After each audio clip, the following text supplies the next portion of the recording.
Today is Sunday, November 30th, 2025, and this is Read Through the Bible. And today happens also to be the last day in November. That's right, so we only have 1 month left of the year. Yeah, and then we'll have read half the Bible. So we've been doing this for 11 months. Yeah, it's amazing. Yeah. It's been good. It's been good for us, and I trust it's been good for you who's been listening. And we just hope that we can do this for many years to come. Yep. Okay, we're reading in the Proverbs for wisdom, chapter 14, verse 18. Okay, the simple inherit folly, but the prudent are crowned with knowledge. The evil bow down before the good, the wicked at the gates of the righteous. The poor is disliked even by his neighbor, but the rich has many friends. These things just ring so true. They're friends because they can share in the resources oftentimes.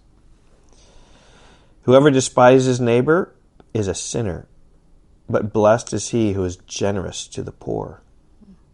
And that kind of goes back in verse 20, right? Talking about poverty and riches and just being generous and looking differently at the poor. Verse 22, do they not go astray who devise evil? Those who devise good meet steadfast love and faithfulness. In all toil there is profit, but mere talk tends only to poverty. But I just think it's true. Like there's profit in wisdom and labor of what you do.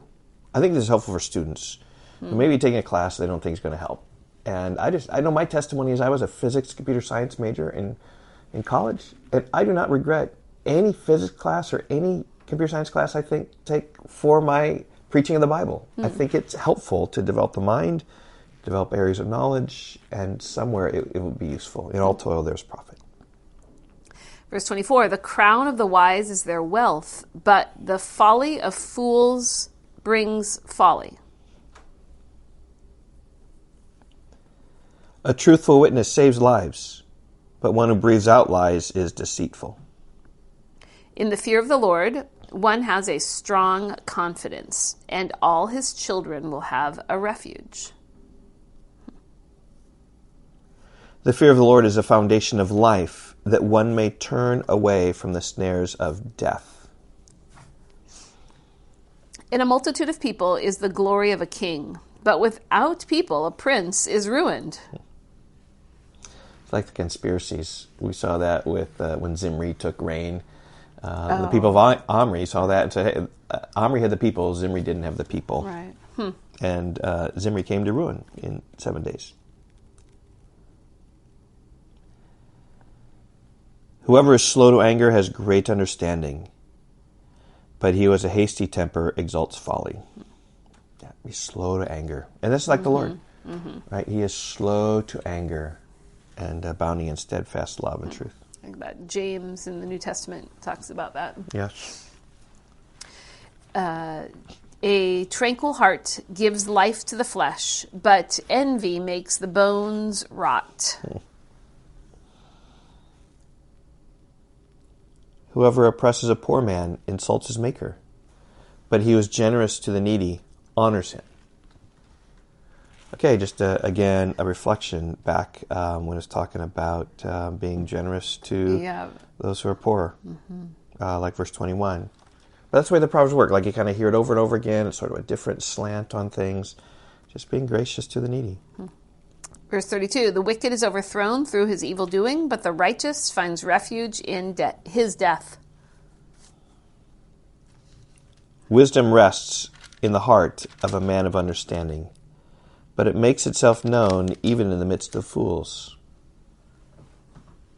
Righteousness exalts a nation, but sin is a reproach to any people.